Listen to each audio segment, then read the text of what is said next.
Hi friends, welcome to Vij boutique. நாம் இப்போ எதை பற்றி பார்க்க போகிறோன்னு தமிழ்லேயே பார்த்துருப்பீங்க.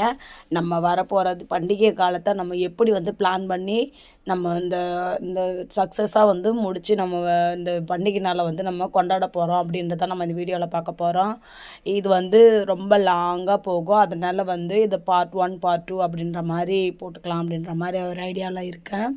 இப்போ தான் என்னோடய சேனலை ஃபஸ்ட் டைம் வீடியோ பார்க்குறீங்க அப்படின்னா என்னோடய சேனலை சப்ஸ்கிரைப் பண்ணிட்டு பாருங்கள். அப்போ தான் நான் போடுற வீடியோலாம் உங்களுக்கு நோட்டிஃபிகேஷனாக வரும். வாங்க வீடியோக்குள்ளார போகலாம். என்ன பண்ணணும் அப்படின்னா, பிளான் மட்டும் நமக்கு எப்பயுமே நம்ம எப்படி பிளான் போடுறோமோ அதுதான் நமக்குமே அது சரியாக இருக்கும். பிளான் பண்ணாமல் எது ஒன்று செய்கிறோம் அப்படின்னா அது டைமிங் நமக்கு செட் ஆகாது. நம்ம முடிஞ்ச வரைக்கும் வீட்டு வேலையை சீக்கிரமாக முடிச்சுட்டு நீங்கள் மிஷினில் உட்காரத்துக்கு பாருங்கள். முடிஞ்சால் இப்போ வரப்போகிற பண்டிகை நாளுக்கு நீங்கள் கொஞ்சம் ப்ரிப்பரடாக இருங்க. அதுக்கு தான் நம்ம இந்த பெண்டிங் ப்ளவுஸ்லாம் முடிக்கும்போது எவ்வளோக்கு எவ்வளோ நம்ம ஃபாஸ்ட்டாக ஸ்டிச் பண்ணணுன்றது எல்லாமே நம்ம இப்போ அதுலேயே கொஞ்சம் நம்ம எடுத்து வந்துருப்போம் இல்லையா. ஒரு நாளைக்கு உங்களால் ஒரு ப்ளவுஸ் 2 ப்ளவுஸ் ஸ்டிச் பண்ண முடியுது அப்படின்னா நீங்கள் இந்தமாதிரி பெண்டிங் ப்ளவுஸை ஃபாஸ்ட்டாக ஸ்டிச் பண்ண ஆட்டோமேட்டிக்காக உங்களுக்கு ஃபாஸ்ட்ன்றது அதிகரிச்சிடும். இப்போது நம்ம இந்த தீபாவளி பண்டிகை முடிகிற வரைக்கும் நம்ம என்ன பண்ண வேண்டியது இருக்குது அப்படின்னா, நம்ம ஃபாஸ்ட்டாக ப்ளவுஸ் ஸ்டிச் பண்ண வேண்டியது இருக்குது.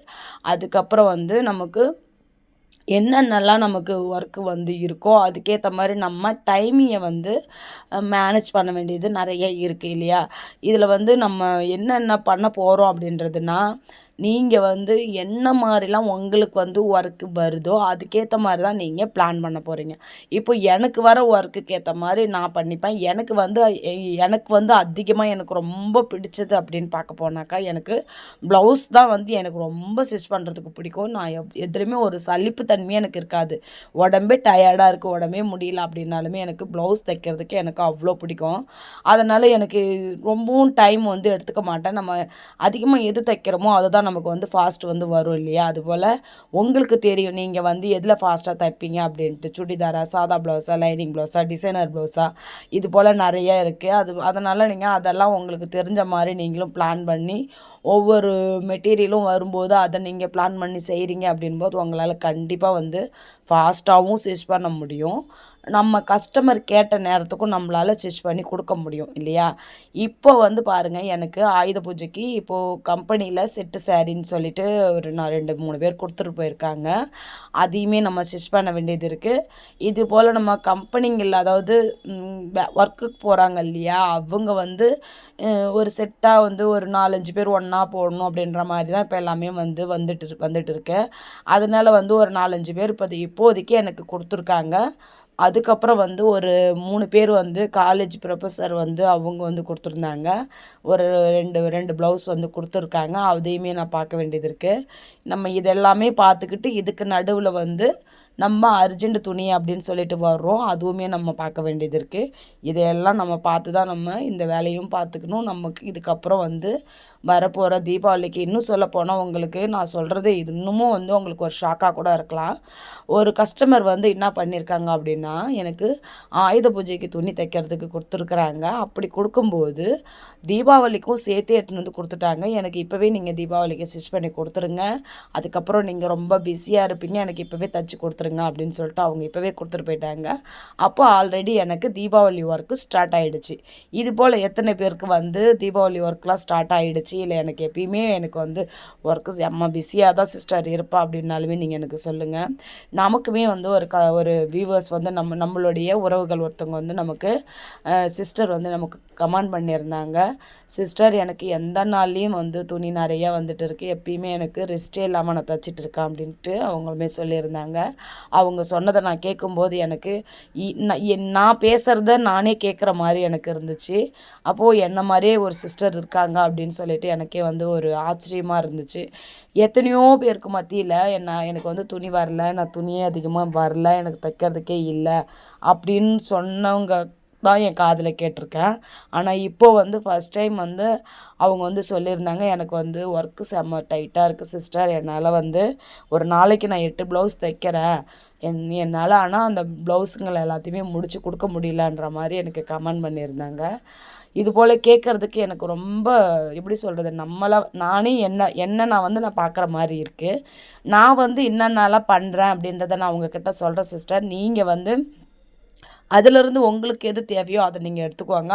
அதுவும் உங்களுக்கான நேரத்துக்கும் நீங்கள் அது உங்களுக்கு யூஸ்ஃபுல்லாக இருக்கா அப்படின்றதுமே நீங்கள் பாருங்கள். என்னுடைய வீடியோவிலையும் பார்க்குறீங்க அப்படின்னா அதுலேயுமே நான் சொல்லியிருப்பேன், நான் எந்த மாதிரிலாம் டைம் வந்து மேனேஜ்மெண்ட் பண்ணுறேன் அப்படின்றதுமே. எனக்கு ஃபுல் அண்ட் ஃபுல் எனக்கு என்னுடைய தொழில் தான். நான் வந்து இன்றைக்கி இந்த நிலமையில், அதாவது இன்றைக்கி இந்த நிலமை அப்படின்றது என்னன்னா, இன்றைக்கி வந்து என்னுடைய லைஃப்பில் நான் பார்க்குறது எனக்கு தெரியுது இல்லையா, நான் வந்து இப்போது வந்து எப்படி இருக்கேன், இதுக்கு முன்னாடி நான் எப்படி இருந்தேன், இந்த டைலரிங் ஃபீல்டில் வந்து நான் ஆரம்பிக்கிறதுக்கு முன்னாடி நான் எப்படி இருந்தேன், இந்த டைலரிங் ஃபீல்டில் நான் வந்து இதுதான் என்னுடைய உலகம் அப்படின்னு நான் நினச்சதுக்கப்புறம் நான் எப்படி இருந்தேன்னு எனக்கு தெரியும் இல்லையா. நான் பார்த்த வரைக்கும் சொல்கிறேன், இந்த டைலரிங் வேலை வந்து நம்மளை இன்றைக்கி நான் வந்து 4 பேர் பார்த்து நம்மளை வந்து ஒரு மதிப்புக்குரிய நம்ம ஒரு இடத்துல இருக்கிற மாதிரி தான் என்னை வச்சுருக்கே தவிர, இல்லை இதெல்லாம் ஒரு வேலையா அப்படின்னு நினைக்கிற அளவுக்கெல்லாம் வந்து இல்லை. இன்றைக்கி நான் வளர்ந்து தான் வந்துட்டு இருக்கேன். இது எனக்கு ரொம்பவும் பிடிச்சிருக்கு. இன்றைக்கி நம்ம வந்து கை நிறைய சம்பாதிச்சு நம்ம குடும்பத்தையும் பார்த்துக்கிட்டு, நமக்கு தேவையானதையும் பார்த்துக்கிட்டு, நம்ம ஃபினான்ஷியலாக நாமளும் இண்டிபெண்ட்டாக இருக்கோம் அப்படின்னும்போது நம்மளாலையுமே சம்பாதிக்க முடியுன்றதை நம்ம காமிச்சிருக்கோம் அப்படின்னாக்கா, அதை விட வந்து வேறு எந்த ஒரு விஷயமும் நம்மளால் சொல்லிட முடியாது இல்லையா. அதை விட இன்னொரு விஷயத்தையும் நான் இப்போ பண்ணிகிட்ருக்கேன் பாருங்கள். நான் இவ்வளோ ஒர்க்கையும் பார்த்துக்கிட்டு என்னுடைய தொழிலாக நானும் 4 பேருக்கு சொல்லணும், நிறைய பேருக்கு வந்து மோட்டிவேஷன் பண்ணணும் அப்படின்னு சொல்லிட்டு உங்களுக்குமே நான் வந்து வீடியோவாக டெய்லியுமே ஒரு வீடியோ உங்களுக்கு போட்டுக்கிட்டு தான் இருக்கேன். என்னால் முடிஞ்ச வரைக்கும் நான் ஹார்ட் ஒர்க் பண்ணிக்கிட்டு தான் இருக்கேன். என் உடம்புல சத்து இருக்கிற வரைக்கும் கண்டிப்பாக சொல்கிறேன், இந்த டைலரிங் ஃபீல்டில் விட்டுட்டு நான் போகவே மாட்டேன். எனக்கே ஒரு 60 சொல்ல முடியாது, சாரி, எனக்கு அது வரைக்குமே நல்லா தான் இருப்பேன். ஒரு 80-90 வயசு வரைக்குமே கூட கடவுள் எனக்கு நல்ல தெம்பை கொடுக்குறாரு அப்படின்னா கண்டிப்பாக நான் வந்து இந்த டைலரிங் ஃபீல்டில் வந்து நான் வந்து விட்டுட்டு போகவே மாட்டேன். என்னால் முடிஞ்சது ஒரு ப்ளவுஸ் 2 ப்ளவுஸாக இருந்தாலும் நான் ஸ்டிச் பண்ணுவேன் சிஸ்டர். எனக்கு அவ்வளோ பிடிக்கும். என்னை வந்து இன்றைக்கி நான் இவ்வளோ வந்து என்னால் இருக்க முடியும், இப்படிலாம் நான் பண்ண முடியும் அப்படின்னு எனக்கு காமிச்சதே என்னுடைய டைலரிங் வேலை தான். இது போல் நீங்களும் எத்தனை பேர் வந்து உங்களுடைய தொழிலை நீங்கள் நேசித்து ரொம்பவும் பிடிச்சி செஞ்சீங்க அப்படின்றதுமே நீங்கள் எனக்கு கமெண்ட் பண்ணுங்கள். இது போல் நீங்களும் இருக்கீங்க அப்படின்னாலுமே எனக்கு கமெண்ட் பண்ணுங்கள். இப்போது ஒரு சிஸ்டர் சொல்லியிருக்காங்க, நான் ஒரு நாளைக்கு 8 ப்ளவுஸ் தைச்சேன் அப்படின்னு. நீங்கள் எத்தனை ப்ளவுஸ் தைக்கிறீங்க, இந்த வீடியோவை பார்க்குற நீங்கள் நிறைய பேர் வந்து எத்தனை ப்ளவுஸ் தைக்கிறீங்க அப்படின்னு எனக்கு கமெண்ட் பண்ணுங்கள். இந்த வீடியோவில் சொன்ன பதிவுகள்லாம் உங்களுக்கு பிடிச்சிருக்கா அப்படின்னா என்னுடைய சேனலை சப்ஸ்கிரைப் பண்ணுங்கள், லைக் பண்ணுங்கள், ஷேர் பண்ணுங்கள், கமெண்ட் பண்ணுங்கள்.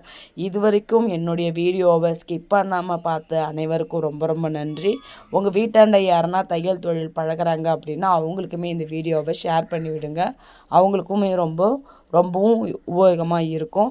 அவங்களுக்கு வந்து ஒரு ப்ளவுஸ் வந்து ஸ்டிச் பண்ணுறதுக்கு ஒரு சோர்வாக இருக்குது அப்படின்னா அவங்களுக்குமே வந்து நம்மளாலையும் வீட்டில் இருந்துக்கிட்டு நம்ம சம்பாதிக்க முடியும் அப்படின்ற ஒரு தன்னம்பிக்கை வரும்.